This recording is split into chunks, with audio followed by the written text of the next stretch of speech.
Doctor साहब ये फरमाइएगा, economics के एक्सपर्ट की हैसियत से अगर मैं आपसे सवाल करूं कि डिफ़ॉल्ट से मुल्क बच गया है, IMF की किस्त वसूल हो गई है, लेकिन 4 महीनों में जो महंगाई हुई है, जो हालात, जो वाक़यात, जो मामलात है, उसके बाद आपसे अगर मैं सवाल करूं एक पाकिस्तानी की हैसियत से कि मिफ्ताह इस्माइल साहब को ऑफिस में कंटिन्यू करना चाहिए, नहीं करना चाहिए, तो आप क्या जवाब देंगे?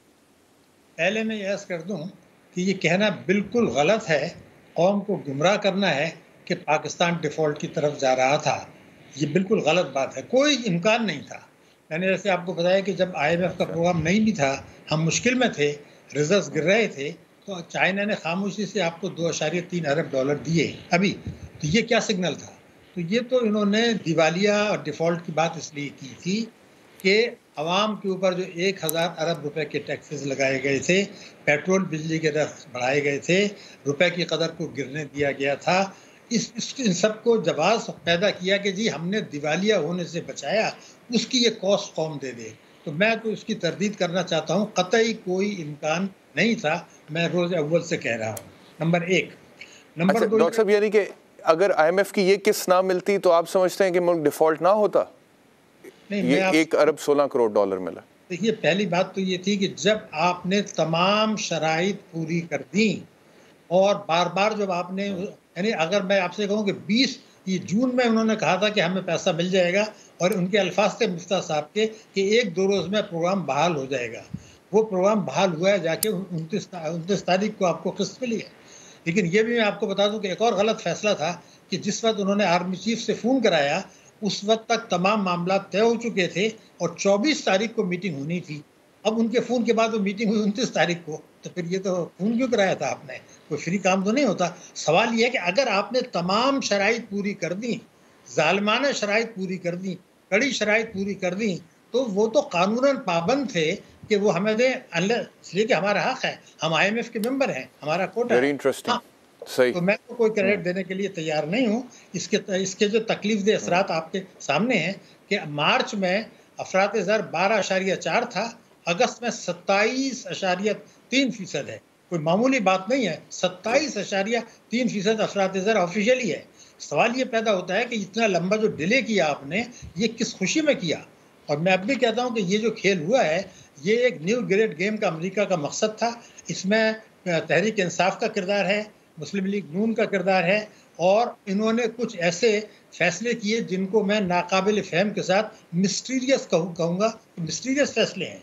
और कुछ का जिक्र IMF ने भी कर दिया है कि पिछली हुकूमत ने जो फैसले किए वो अनइवन हुआ, यानी अशराफिया को खुश किया गया आखिर तक, और इस हुकूमत ने जानबूझ के 9 अप्रैल या 11 अप्रैल से लेके 29 अगस्त तक क्या मामला तय कर रहे थे। जब आपने 100% शराइत मान ली, तो आपने जो बजट बनाया वो IMF से जो मामला तय किया था, मिफ्ताह साहब ने खुद उसके खिलाफ बनाया।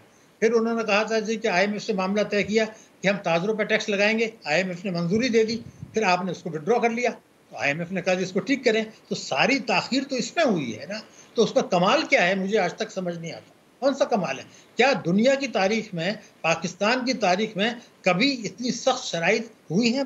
पाकिस्तान की तारीख में कभी इतनी सख्त शराइत हुई? उसके जवाब में नहीं। 22 प्रोग्राम हम कर चुके हैं, ये अब 23वां प्रोग्राम एक तौर से इन्होंने किया है कि अमाउंट भी बढ़ाया है और उसकी वो भी बढ़ाई है। तो मैं तो इसको कोई क्रेडिट देने के लिए तैयार नहीं हूँ। और मैं भी कहता हूँ मिस्टीरियस फैसले हैं। न्यू ग्रेड गेम का जो है, फ्रेंड्स ऑफ पाकिस्तान का सफ़र जो था, जिसमें दानिस्ता गलत बयानियाँ की गई थी 2009 में, उसके किरदार आज तक हैं। 14 साल का सफ़र अब हमने तय कर लिया है।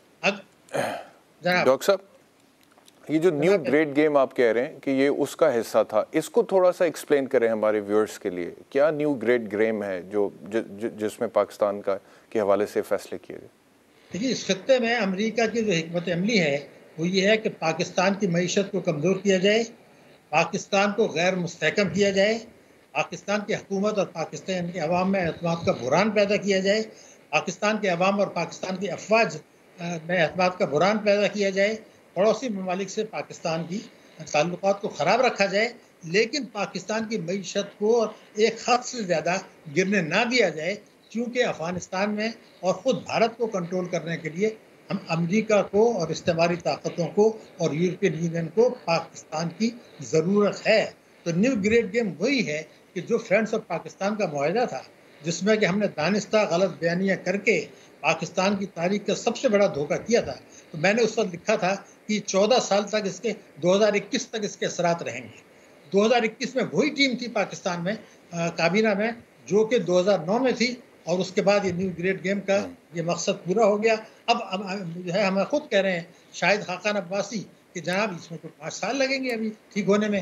تو اس سے پہلے جو ہے شوکت ترین نے بھی کہا تھا کہ جی تحریک انصاف نے معیشت کا بیڑا غرق کر دیا, اب اس کو ٹھیک کرنے میں 5 سال لگیں گے.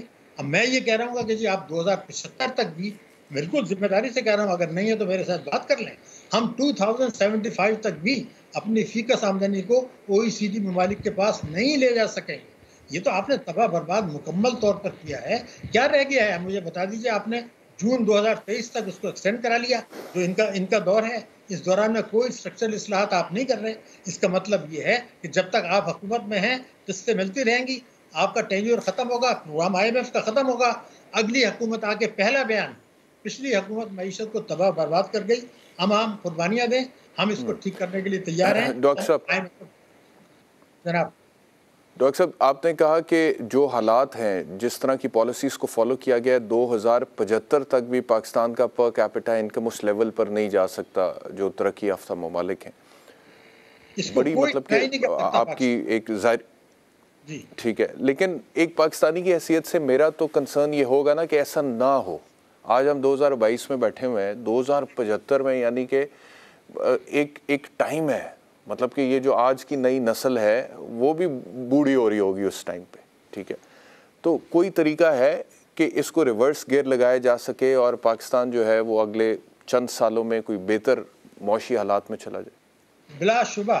پہلے میں آپ سے عرض کر دوں کہ یہ جو میں نے اسٹیٹمنٹ دیا ہے, یہ حکومت اور تحریک انصاف اور اسٹیٹ بینک یہ تینوں اس کو چیلنج نہیں کر سکتے. یہ میں آپ کو یقین دلا رہا ہوں. طریقہ بالکل موجود ہے.